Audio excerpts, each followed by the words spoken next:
cuties, my name is Quori-Tyler, aka QT, aka Books with QT, and in today's video, I'm giving you tips on how to become a reader in 2025. So this video is perfect for anyone whose New Year's resolution is to read more, to become a reader, to join Book Talk, BookTube, Bookstagram, any of the things. I feel like reading has become a lot more popularized in the last year, so I wanted to create this video as a guide for anyone who wants to get into it, to learn the terms, to know what books to start with, get tips on how to read more and read more efficiently, and all of the things. So let's just get into it. So first are my top 3 tips on how to read faster. These are some tips I've picked up along the way of what has helped me to read more and to expand the number of books I'm able to read in a month or a week or whatever the case is. So number 1 is something that I do almost every single time I read. It's setting a timer for 15 to 20 minutes and doing a reading sprint. A reading sprint is unbothered time that you dedicate strictly to reading. You give yourself an exact time. I usually do 15 to 20 minutes. So for those 20 minutes, you put your phone down, you turn the TV off, and you literally just sit there and read. This helps me tremendously. Number 1, it makes me read more because I'm not distracted by other things. And number 2, it helps me read faster because I'm in my head trying to beat a certain time. Like, oh my gosh, if I'm reading for 20 minutes, I want to read at least 15 pages. And then I try to test myself to see if I can read even more than that. And then at the end of the sprint, I like to reward myself with either like 2 to 5 minutes of scrolling on my phone, eating a snack, having a fun little drink, just something to get you excited for the end of the 15 or 20 minutes. But sometimes, honestly, when you're super into a book, those 15 minutes go by so fast and you just want to continue reading from there. So it kind of just starts you on your way,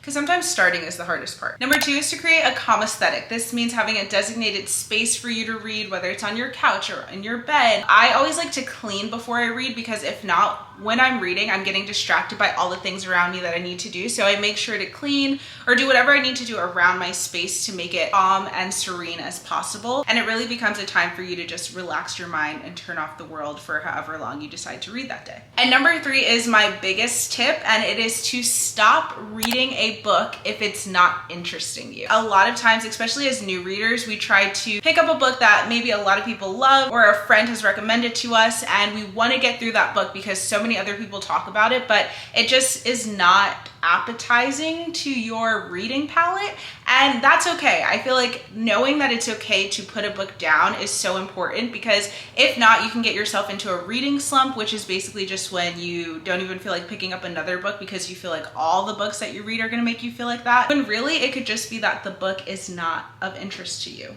Everyone has such different tastes, and reading is so personal, so it's important to pick up books that you really like and are enjoying and continue reading those books, and stop reading the books that are not interesting to you. Which leads me to the next section of this video, which is popular reading terms you need to know. So number 1 is DNF. Sorry, I have the list on my phone right now, that's why I'm looking at it. But the first term is DNF, which means did not finish or do not finish, which, like I said, just means you're in the middle of a book that you're not enjoying and you DNF it. You stop reading it and you move on to your next read. There's something called a soft DNF and a hard DNF. A hard DNF means that you don't see yourself ever picking the book up. A soft DNF means you enjoy the book, it's just taking you a long time to get through it, and maybe you're in the mood for a different genre or a different book. So you soft DNF it because you know that you will go back to it later on, but just right now it was not the time for you to read that book. TBR means to be read. These are books that you are interested in reading but haven't picked up yet. Your physical TBR means that you have the books physically with you and you just haven't read it yet. People do TBRs for the whole year or for the month. It's just a list of books that you want to get through. Book Talk books are just popular books from TikTok. Usually it's not even just from TikTok. It's just popular books from the internet in general, whether it's Book Talk, BookTube, Bookstagram, just books that a lot of people are talking about. ARCs are advanced reader copies. A lot of book influencers or people that review books get advanced copies of books from authors so that they can read it and give reviews on it so that the general public knows what to expect from this book. So a lot of book creators that you follow might talk about receiving ARCs, which is just meaning they received a book earlier than its publishing date. CR means current read. You find CR in a lot of book people's Instagram bios. They'll put CR and then the title of the book that they're reading. It just means current read. FMC and MMC. FMC means female main character. MMC means male main character. I honestly say female main character and male main character a lot because I tend to forget people's people's names in books. So if I or any other book creator you follow ever says FMC or MMC, just know they're talking about the main characters of the book. HEA means happily ever after. This comes up a lot of times in romance books because in order for a book to be considered a romance book, it has to have a happily ever after. So sometimes it could be kind of a spoiler alert when you pick up a romance book from the romance section of a store because you know it's gonna have a happily ever after. YA means young adult. These are books that are just a little bit more tamed down. They're not adult fiction books. I'm like trying to explain it. Sometimes it's not necessarily young, like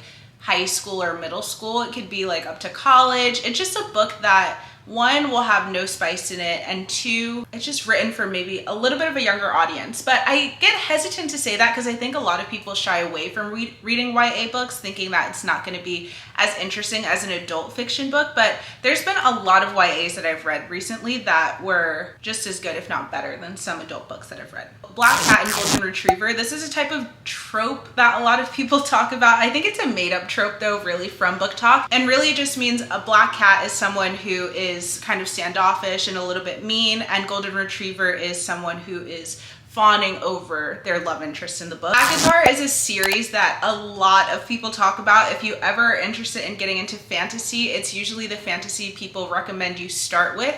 And it stands for the initials of the first book of the series, which is A Court of Thorns and Roses. Every book after ACOTAR is A Court of blank and blank, like Mist and Fury or Wings and Ruin. So it'll be like ACOWAR or ACOMUF. But ACOTAR is the acronym used to describe all of the books in the series. Moving on to the last section of the video, these are my book recommendations for new readers. You might have been wondering what these books were that have been sitting here this whole video, but these are the recs that I have. And we'll go through them. I'll tell you a little bit about what each book is about so you can have a general idea if you would like it. I honestly have a lot more that I could have talked about, but I didn't want to overwhelm this video with a lot of book recs. So first we have In 5 Years by Rebecca Searle. This is one of my favorite reads. I read this when I was a new reader and I got through it in literally one day because I just couldn't put this book down. This one's considered, I think, a little bit more of like a literary fiction. Our female main character goes to sleep one night. She gets engaged. She goes to sleep next to her fiance, obviously.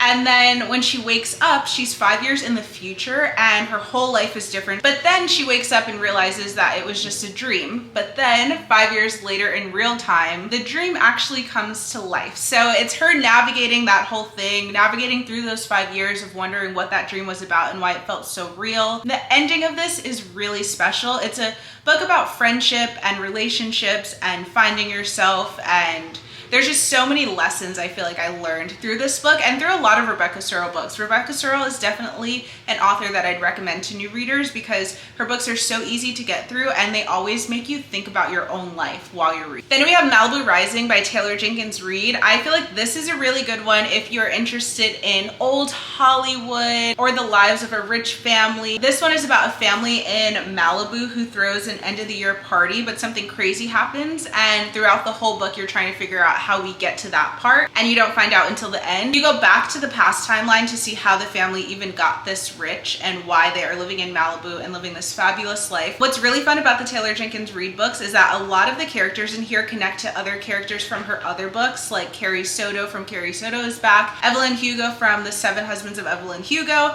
and it's just fun to see those characters in this one if you've read any of those other books. But if you haven't, this is a good start, and then you can read those other books and see the connection to these people, if that makes sense. Next we have Charming as a Verb. This is a book that I read in the summer and it was such a fun read. This is really good, especially if you're in college or high school age. We've all had that high school experience of trying to find yourself and find your friends. I don't know, it was just a fun, cute little read. So in this book, we do have a bit of a black cat golden retriever, like I was talking about earlier. So our female main character is black cat and male main character is golden retriever. So that is really fun to read. Then we have This Summer Will Be Different by Carly Fortune. And this was, oh my goodness, honestly one of my favorite books of 2024, which if you want to know my 10 favorite books of 2024, I have a video about that. So you can check that out for more rec. But this one was really good because it's best friend's brother trope, which means our female main character is falling in love with her best friend's brother behind the best friend's back. And oh my gosh, it was just so cute. It's also past and present timeline, which means some of the chapters are in the past timeline from when they were growing up together,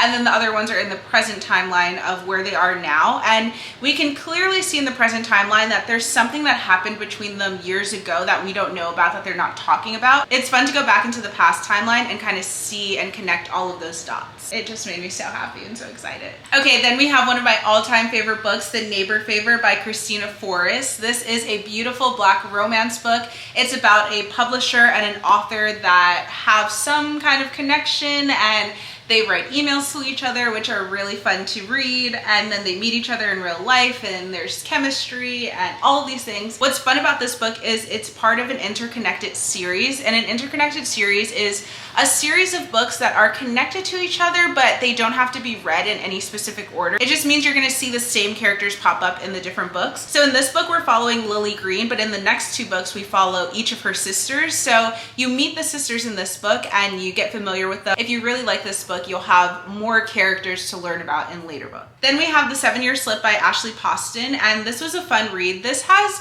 something called magical realism. Magical realism is not fantasy, so don't think like fairies or fae or any like unworldly beings. It just means that something happens in this book that would not normally happen in real life. So our main character, Clementine, is staying in her aunt's apartment, and every time she opens the door to the apartment, she doesn't know if she's gonna be in present time or in 7 years in the future. So she slips between the 7 years. And I know that sounds kind of like, oh my gosh, Corey, what are you talking about? This is crazy. But it's really cute. The way it's done, I think, is so well. And if you're able to suspend reality for a second and let your imagination run free, I think you will really enjoy this book. A lot of people enjoy it, even people that don't like magical realism usually. So I definitely say that this is one to try out. Or honestly, if you're interested in any kind of fantasy, but you're too intimidated by fantasy, I'd say start with a magical realism book, just so that you can see if you're able to even get your mind to get out of reality for a second while you're reading a book. You know what I mean? Amazing, because just imagine a love story that spans between 7 years, and we're trying to figure out what happened 7 years in the future, but we're 7 years in the past from the future, which is current time. Like, oh my gosh, it's just... And then last but certainly not least is Happy Place by Emily Henry. I feel like if you've been anywhere on Book Talk or you've seen any book recommendations online, you have probably seen an Emily Henry book, if not specifically Happy Place. This takes place in Maine in the summertime during like Lobster Festival. We have a friend group of 6 people who go to this summer house in Maine every single year, but the summer house is about to get sold, so they're not going to be able to go back the next year. So they're having one final hurrah together. Our 2 main characters are married, but they are in the midst of a divorce, but they're trying not to tell their friends that because they just want to keep this summer a happy time. So they are fake dating even though they were actually married. So that becomes an interesting storyline to follow, and we're kind of just seeing how they navigate that and how they work through the problems that they're having. This one was beautiful. It made me cry, and I need to reread this one, honestly, because it was so good when I read it. All right, those are all of the book recs. Hopefully you read one of these. If you do end up picking up one of these books, please, please, please let me know in the comments below or in my Instagram DMs, whatever it is, because I get so happy when you guys read and love books that I recommend, so that would just make my heart so happy. But yeah, that is the end of this video. Thank you so much for watching. I hope you learned something new. If you're new to reading, welcome to this beautiful reading community that we have built online. It's super fun to be a part of. I hope you stick out this New Year's goal and continue to read, even if it's just 1 book a month, or you set a goal for 10 books in the year. Whatever it is, set your goal and stick to it. And subscribe to my channel if you want more book recommendations or reading vlog videos where I take you along the books that I'm reading. I make a bunch of book content, so follow me, like this video, and comment if you're gonna start one of these books. Thank you guys so much for watching, and I will see you in my next video. Bye. Mwah. And if you're a readier reader and you're watching this video, send this to someone who you want to encourage to start reading. Bye, kitties.